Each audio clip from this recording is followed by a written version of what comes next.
Hello students, welcome back to my channel. और हम कर रहे थे 5.2 एक्सरसाइज और हमने 8 तक क्वेश्चन कर लिए थे और अब हमने करना है 9th क्वेश्चन। 9th क्वेश्चन में आपको क्या दिया हुआ है कि if any AP whose third and 9th term is 4 and -8।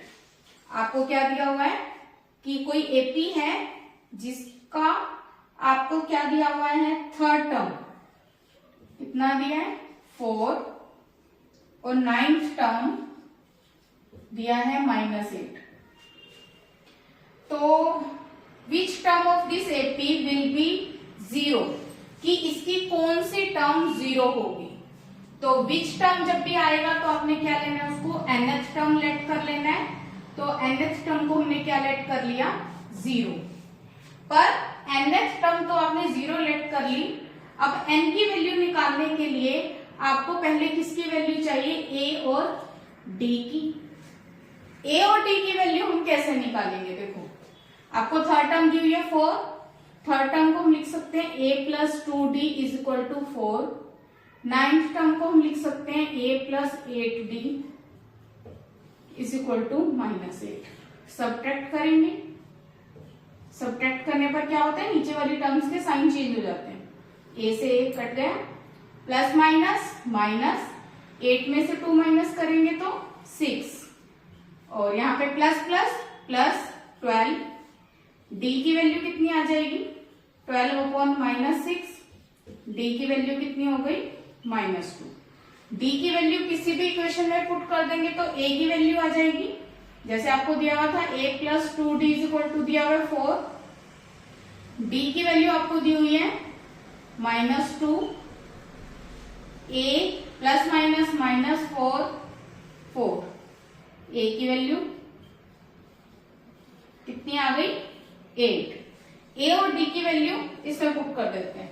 a की वैल्यू है 8 n-1 और d की वैल्यू है -2 n-1 -2 प्लस का 8 दूसरी तरफ जाएगा, माइनस का 8 n-1 -8 -2 यहाँ मल्टीप्लाई में इधर जाएगा डिवाइड में, कितना आ गया, n की वैल्यू आ गई 4 + 1, n की वैल्यू आ गई 5। इसका मतलब क्या हुआ कि एपी की 5th टर्म जो होगी वो किसके इक्वल होगी, 0 की। क्लियर है, करो नोट डाउन।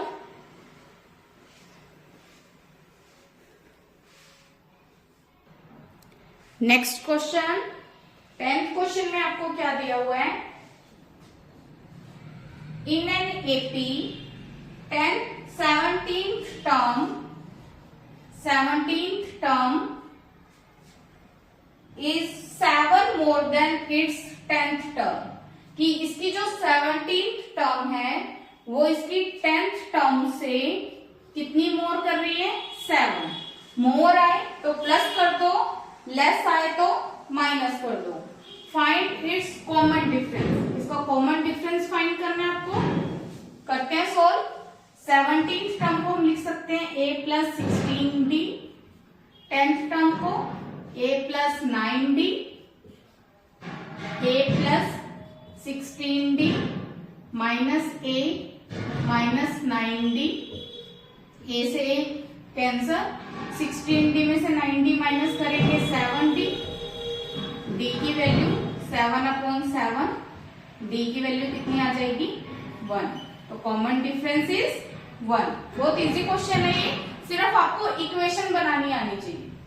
ठीक है, क्लियर है, करो नोट डाउन।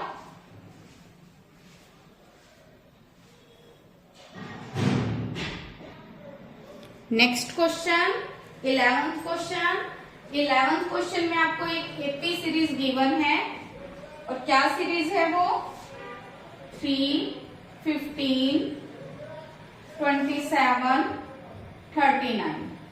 और इसने क्या बोला है, which term of this AP. Which term जब भी आएगा आपने क्या लेना है, nth term. Which term of this AP is 132 मोर। मोर में आपने क्या करना है, प्लस, और किससे मोर, 54th टर्म से। कि इस एपी की कौन सी टर्म 54th टर्म से 132 मोर हो। मोर के लिए प्लस, लेस के लिए माइनस। nth टर्म को क्या लिख सकते हैं हम, a plus n minus 1 into D.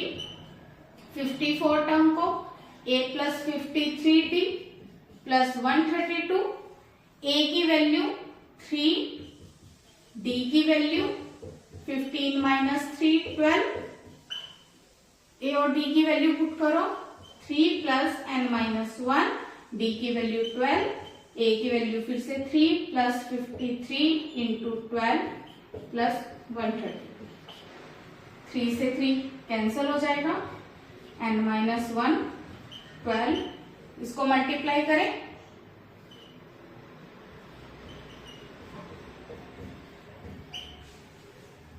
अब क्या होगा, n माइनस 1, इनको ऐड कर देंगे,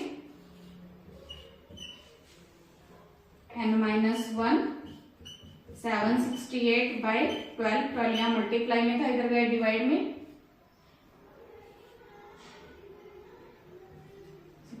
n की वैल्यू कितनी आएगी, 64 प्लस 1 65। इसका मतलब जो इसकी 65th टर्म होगी वो 54th टर्म से 132 मोर होगी।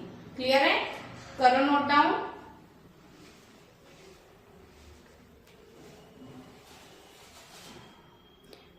Like, share and subscribe. Thank you.